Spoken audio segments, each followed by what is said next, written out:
नमस्कार, पहाड़ प्राइम में आप सभी का स्वागत है। मैं हूं आपके साथ अनु सिंह। खबरों की शुरुआत करेंगे यूनिफॉर्म सिविल कोड से।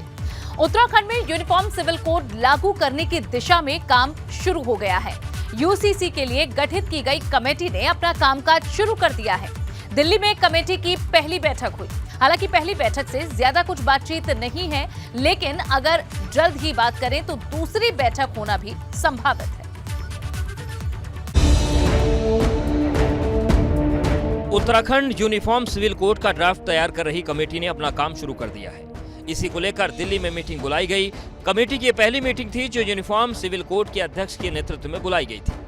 उत्तराखंड में समान नागरिक संहिता लागू करने को लेकर के जो कमेटी बनाई गई है उसकी पहली बैठक आप हुई है। देखिए यहाँ पे अगर बात करें तो बैठक की अध्यक्षता जस्टिस रंजना प्रकाश देसाई ने किया है। वो 2.5 घंटे ये बैठक चली, जिसमें तमाम सारे सदस्यों के साथ बातचीत की गई कि किस तरीके से आगे उत्तराखंड के अंदर समान नागरिक संहिता कानून को लागू किया जाए। चूंकि ये पहली बैठक थी जब से कमेटी का निर्माण हुआ है, इसमें तमाम सारे मुद्दों को लेकर के बातचीत हुई कि क्या क्या पॉइंट्स रखे जाएं, किस तरीके से यूनिफॉर्म सिविल कोड को लागू किया जाए। कमेटी की पहली मीटिंग में ज्यादा कुछ बात नहीं हुई। अब 14 या 15 जुलाई को कमेटी की दूसरी बैठक हो सकती है। ये हमारी पहली मीटिंग थी, सब मेंबर्स आए थे, प्रिलिमिनरी डिस्कशन हुआ है। बस अभी दूसरी मीटिंग हो जाएगी शायद 1 हफ्ते के बाद। नहीं, ये तो जस्ट प्रिलिमिनरी प्रोसीजरल एस्पेक्ट ज़्यादा डिस्कस हो गए हैं, तो सीएम से जाने तक कुछ जरूरत नहीं है। उत्तराखंड में यूनिफॉर्म सिविल कोड का ड्राफ्ट तैयार करने के लिए 5 सदस्यीय कमेटी का गठन किया गया है। रंजना प्रकाश देसाई कमेटी के अध्यक्ष बनाई गई। यह कमेटी राज्य में नागरिकों के व्यक्तिगत मामलों को नियंत्रित करने वाले कानूनों की जांच करेगी। इस दौरान विवाह, तलाक, संपत्ति के अधिकार और उत्तराधिकारी से संबंधित मामलों पर अध्ययन किया जाएगा। तमाम कानूनी पहलुओं पर विचार करने के बाद ही यूसीसी का ड्राफ्ट तैयार करेगी। इसके साथ ही उत्तराखंड यूनिफॉर्म सिविल कोड पर काम करने वाला देश का पहला राज्य बन गया है। 14 और 15 जुलाई को तय की जा रही है, जब फिर से तमाम सारे सदस्य बैठेंगे और बातचीत करेंगे कि कैसे आगे उत्तराखंड के अंदर यूनिफॉर्म सिविल कोड को लागू किया जाए और क्या कुछ इस कानून के अंदर रखा जाए। कैमरा विपिन के साथ Avinash Tiwari, ABP Ganga, Delhi. Uniform civil code को लेकर सीएम धामी का भी बयान आया है। मुख्यमंत्री ने कहा है कि कमेटी की रिपोर्ट मिलने के बाद यूनिफॉर्म सिविल कोड पर काम शुरू किया जाएगा। इस पर हमने सरकार के गठन के नई सरकार के गठन के तत्काल बाद ये निर्णय लिया था कि हम इसमें कमेटी का गठन करेंगे। कमेटी का गठन हो गया है और कमेटी ने काम करना प्रारंभ कर दिया है। और इस बीच एक बड़ी खबर देहरादून से आपको दे दें, जहां सिंगल यूज प्लास्टिक को लेकर अभियान तेज हो गया है। बड़ी जानकारी, शहरी विकास मंत्री प्रेमचंद अग्रवाल का बयान सामने आया है, जहां सभी नगर निकायों को अभियान चलाने के आदेश दिए गए हैं। जरूरत पड़ी तो सख्ती बरतेगी सरकार। ये शहरी विकास मंत्री प्रेमचंद अग्रवाल का बयान है। कहा कि अगर जरूरत पड़ती है तो सरकार सख्ती से काम लेगी। सरकार के निर्देशानुसार जो वहाँ से हमें गाइडलाइंस मिली है, 1 जुलाई से जो सिंगल यूज प्लास्टिक है जो 75 माइक्रोन से कम है, उनको प्रतिबंधित किया गया है। और इसके लिए हमने तमाम हमारे जो नगर निकाय हैं उनको हमारे शासन के द्वारा निर्देशित किया गया था कि आप इनकी जानकारी जनता को दें, अवेयरनेस प्रोग्राम चलाएं, ताकि 1 जुलाई से हम पूरी तरह इसको पूरे प्रदेश में प्रतिबंधित करें। तो मुझे ऐसा लगता है कि जो सरकार यानी शासन के द्वारा निकायों को भेजे गए निर्देश के अनुपालन में उन्होंने अपने अपने क्षेत्रों में इस अभियान को चलाया भी है। और आने वाले समय पे चूँकि अभी ये शुरुआत है, बहुत से लोगों को इनकी जानकारी कम है, उनको जानकारियाँ भी देंगे और कोशिश करेंगे कि ये जो है प्रतिबंध जो की गई है 75 माइक्रोन से कम वाली प्लास्टिक, उसको पूर्णतः हम लोग इस्तेमाल पे रोक लगाएं। एक और बड़ी खबर रुड़की से। रुड़की में बाल संरक्षण आयोग की अध्यक्ष का दौरा हुआ है, जहां गैंगरेप पीड़ित महिला और बच्ची से उन्होंने मुलाकात की। सिविल अस्पताल पहुंची बाल आयोग की टीम। पीड़ित मां और बच्ची को अस्पताल से किया जाएगा अब शिफ्ट। बड़ी जानकारी, रुड़की में बाल संरक्षण आयोग की अध्यक्ष का ये दौरा, जहां गैंगरेप पीड़ित महिला और बच्ची से मुलाकात करने पे पहुंची। सिविल अस्पताल बाल आयोग की ये टीम पहुंची। 2016 में कांग्रेस के अंदर हुई गुटबाजी रह रहकर नेताओं की जुबान पर आती रहती है।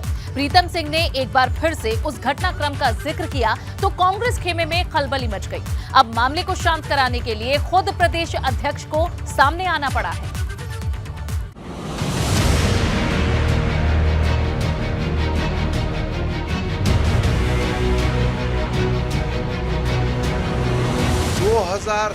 2016 में जो घटनाक्रम इस उत्तराखंड राज्य के अंदर हुआ, जिसमें बहुत सारे लोग जो है कांग्रेस को छोड़ करके भारतीय जनता पार्टी में गए हैं, वो दंश आज भी हमको झेलना पड़ रहा है।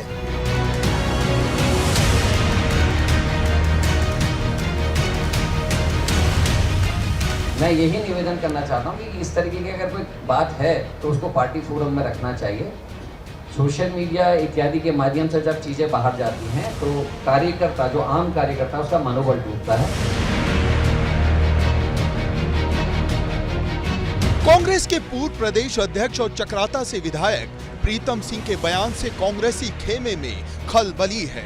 प्रीतम सिंह का बयान खुद उनकी ही पार्टी के खिलाफ है। प्रीतम सिंह कह रहे हैं 2016 में कांग्रेस खेमे में हुई बगावत ने पार्टी को सबसे ज्यादा कमजोर किया था।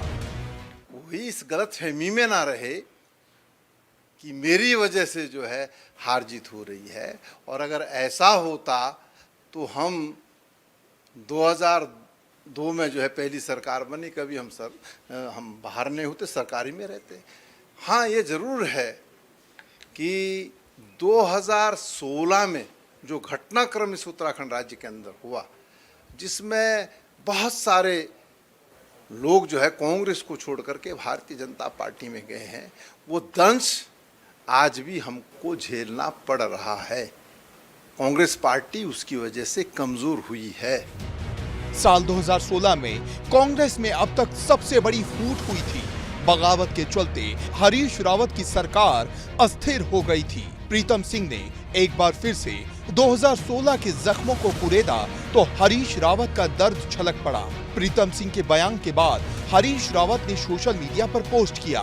हरीश रावत ने अपने पोस्ट में लिखा, हमारी कुछ साथी व्यक्तिगत गुस्से में इस मामले को मुझसे नाराजगी का परिणाम बताकर भाजपा को दोषमुक्त कर रहे हैं। हरीश रावत ने अपने पोस्ट में लिखा, कोई कभी मेरी व्यथा पर भी तो विचार कर लिया करो। मामला इस कदर बढ़ गया कि इस बीच बचाव के लिए प्रदेश अध्यक्ष करण माहरा को जवाब देना पड़ गया। करण माहरा ने कहा कि पार्टी के मतभेद पार्टी फोरम में ही रखने चाहिए। हमारे यहाँ कांग्रेस में किसी को बात करने से नहीं रोका जा सकता, ना ही किसी को बाधा जा सकता है। लेकिन मैं आपके माध्यम से, और मैं स्वयं भी उनसे मिला भी हूँ और मैं मिलने वाला भी हूँ दोबारा, मैं यही निवेदन करना चाहता हूँ कि इस तरीके की अगर कोई बात है तो उसको पार्टी फोरम में रखना चाहिए। सोशल मीडिया इत्यादि के माध्यम से जब चीज़ें बाहर जाती हैं तो कार्यकर्ता, जो आम कार्यकर्ता, उसका मनोबल टूटता है। तो मैं उनसे निवेदन ही कर सकता हूँ, दोनों ही मेरे सीनियर हैं। पार्टी अध्यक्ष नेताओं को नसीहत तो दे रहे हैं, मगर लगता नहीं है उनकी इस नसीहत का पार्टी नेताओं पर कोई फर्क पड़ने वाला है। एबीपी गंगा के लिए देहरादून से रवि कैतुरा की रिपोर्ट।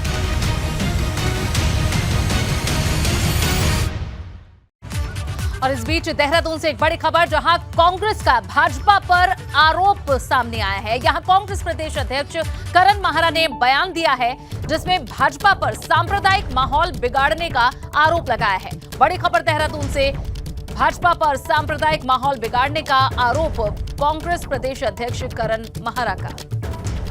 उदयपुर की घटना और हाल में नजदीक में चुनाव होना और घटना घटित होने के बाद ये सामने आना कि वो मुस्लिम युवक भारतीय जनता पार्टी की एक शाखा का सदस्य है और उसके वहाँ के बीजेपी के बड़े नेताओं से नज़दीकी संबंध हैं। इसके लिए आपके माध्यम से जनता तक मैं अपील करना चाहता हूँ कि किसी भी पॉलिटिकल पार्टी के कहने से, उकसाने से अपने देश का सांप्रदायिक माहौल खराब हमको नहीं होने देना चाहिए। किसी के पॉलिटिकल फायदे के लिए हम आपस में झगड़ना बंद करें। भाजपा और कांग्रेस के बाद अब बात करते हैं आम आदमी पार्टी की। उत्तराखंड में आम आदमी पार्टी अब नए सिरे से संगठन को मजबूत करने की तैयारी में जुटी है। इसके लिए प्रदेश भर में सदस्यता अभियान चलाया जाएगा। इसी महीने के आखिर से आम आदमी पार्टी प्रदेश में बड़े स्तर पर सदस्यता अभियान की शुरुआत करेगी।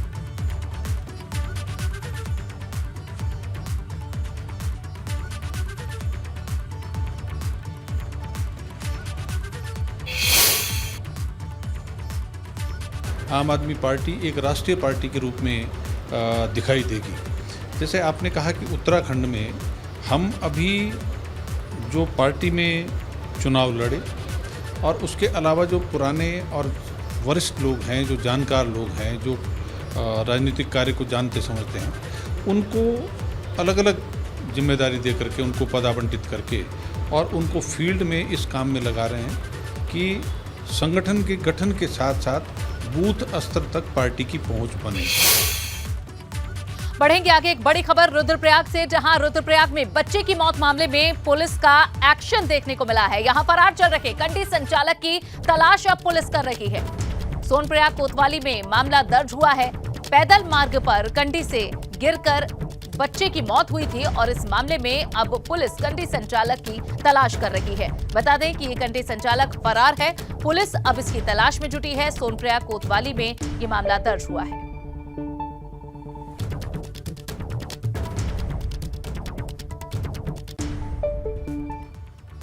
और अब बात मौसम की। उत्तराखंड में अगले 4 दिनों तक मौसम विभाग ने एक बार फिर से भारी बारिश का अलर्ट जारी किया है। 5 और 6 जुलाई को गढ़वाल, 7 और 8 जुलाई को कुमाऊं क्षेत्र में मौसम विभाग ने भारी बारिश का अलर्ट जारी किया है। कहीं कहीं बहुत तेज बारिश की भी संभावना जताई है। 29 जून को उत्तराखंड में मानसून ने दस्तक दी। तब से लगातार मैदान से लेकर पहाड़ तक आफत की बारिश बरस रही है। देहरादून, नैनीताल, बागेश्वर, चंपावत, टिहरी, पौड़ी, चमोली और रुद्रप्रयाग में भारी बारिश का अलर्ट अगले 4 दिनों के लिए जारी किया गया है।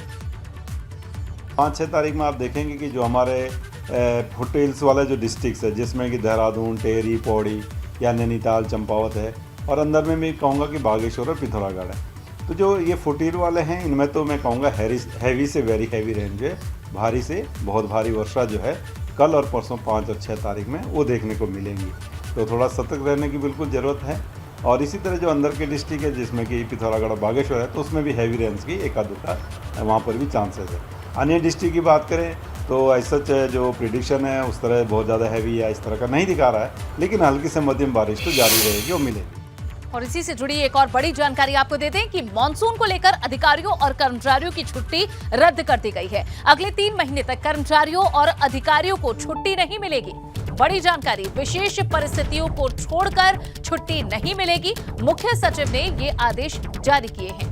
बड़ी खबर आपको दे रहे हैं। मानसून को लेकर अधिकारियों और कर्मचारियों की छुट्टी रद्द कर दी गई है।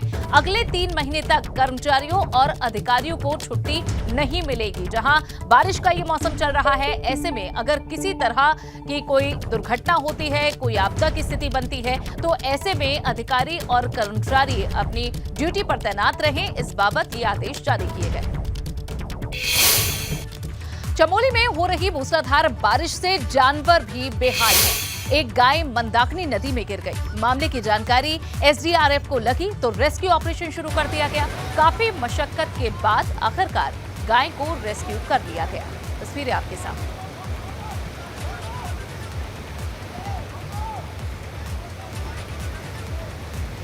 एसडीआरएफ की ये टीम है जिसके जवानों ने यहां एक गाय का रेस्क्यू किया है।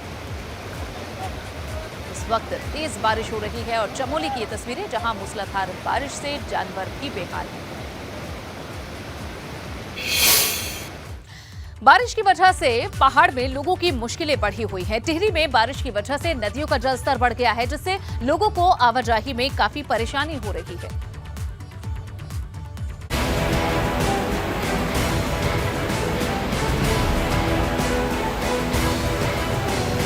जरा सोचिए, अगर इन ग्रामीणों के साथ कोई अनहोनी हो गई तो उसका जिम्मेदार कौन होगा?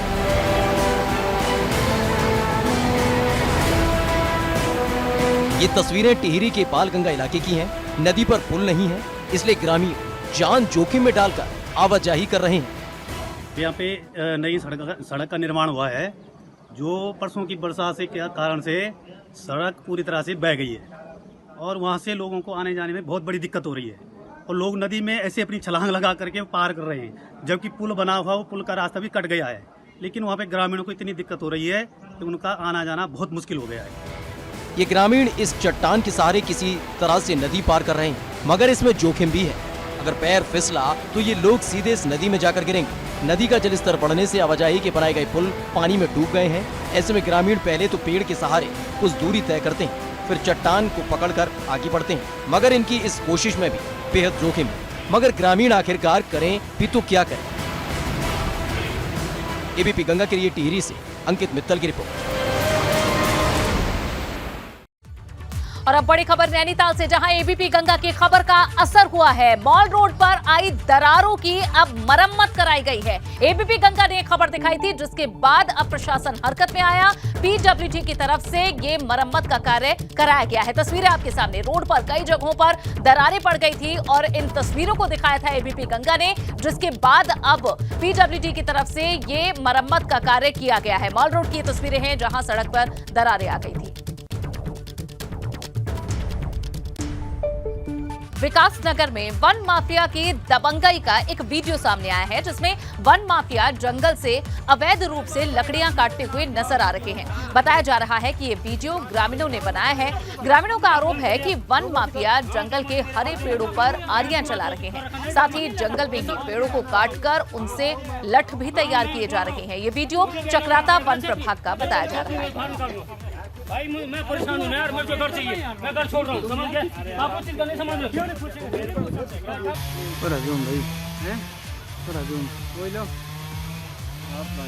देखें लकड़ियाँ बन रही है। उधर जोशीमठ में 13 सदस्यीय पर्वतारोही दल ने बड़ी कामयाबी हासिल की है। दल के सदस्यों ने 6000 से ज्यादा ऊंचाई पर स्थित श्रीकंठ को फतेह किया है।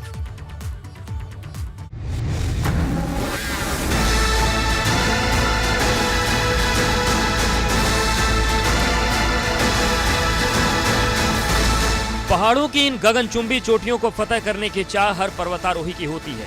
पहाड़ देखने में भले ही खूबसूरत और लुभावने लगते हैं, मगर जब इन्हें फतह करने की बात होती है तो बहुत ही बेरहम हो जाते हैं। मगर इंसान कुदरत की चुनौतियों से लगातार लोहा लेता आ रहा है।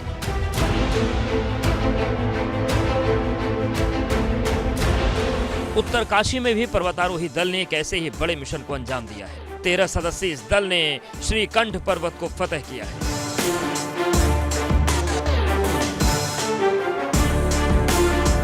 श्रीकंठ पर्वत की चोटी को फतह करना बेहद ही मुश्किल और चुनौतीपूर्ण था। जरा इस तस्वीर को देखिए। दल के सदस्य किन मुश्किल हालात में अपने मिशन को पूरा कर रहे हैं।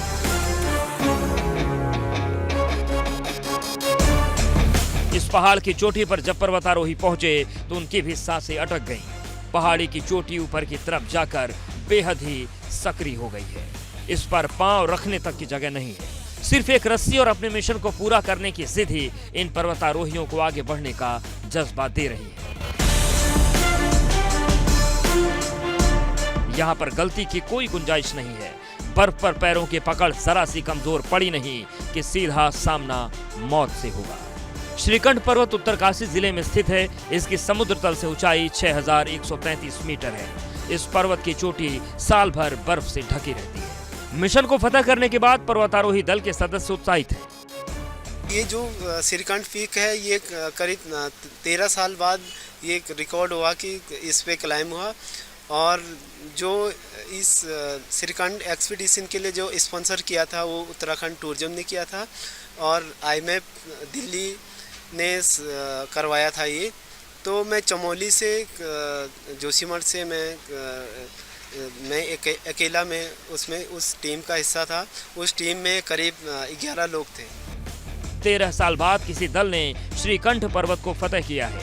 यहाँ पहुँचना आसान नहीं था, मगर इस बार इस दल ने ठान ली थी कि श्रीकंठ पर्वत को फतह करके ही रहेंगे।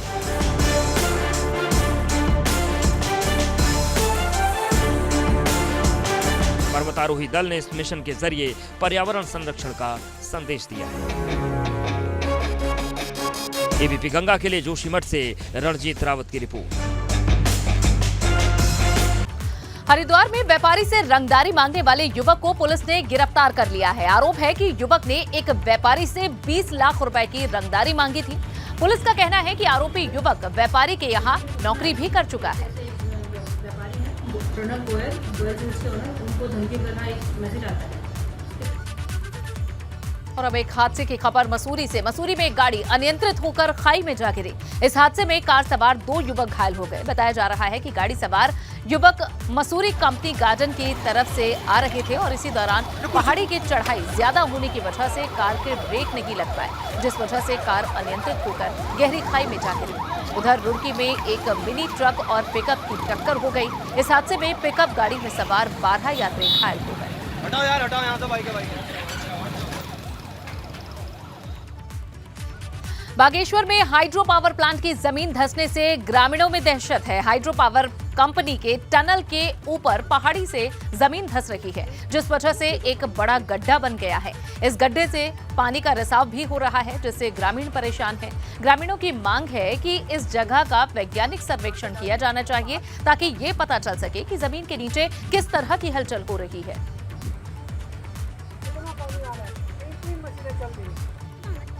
सहकारिता विभाग किसानों के लिए एक बड़ी योजना लॉन्च करने जा रहा है। हालांकि इस योजना के जरिए राज्य में पहले भी किसानों को फायदा दिया जा रहा है, लेकिन अब केंद्रीय सहकारिता विभाग के निर्देश पर यह योजना उत्तराखंड में बड़े स्तर पर लॉन्च होगी। इस योजना के जरिए किसानों को पारदर्शी तरीके से लोन की सुविधा दी जाएगी।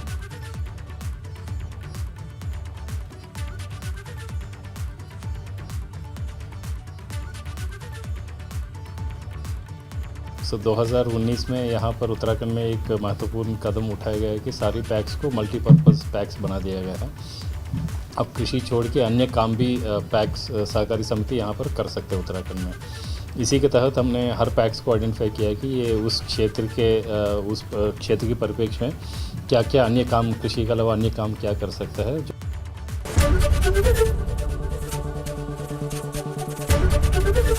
एबीपी गंगा, खबर आपकी, जुबान आपकी।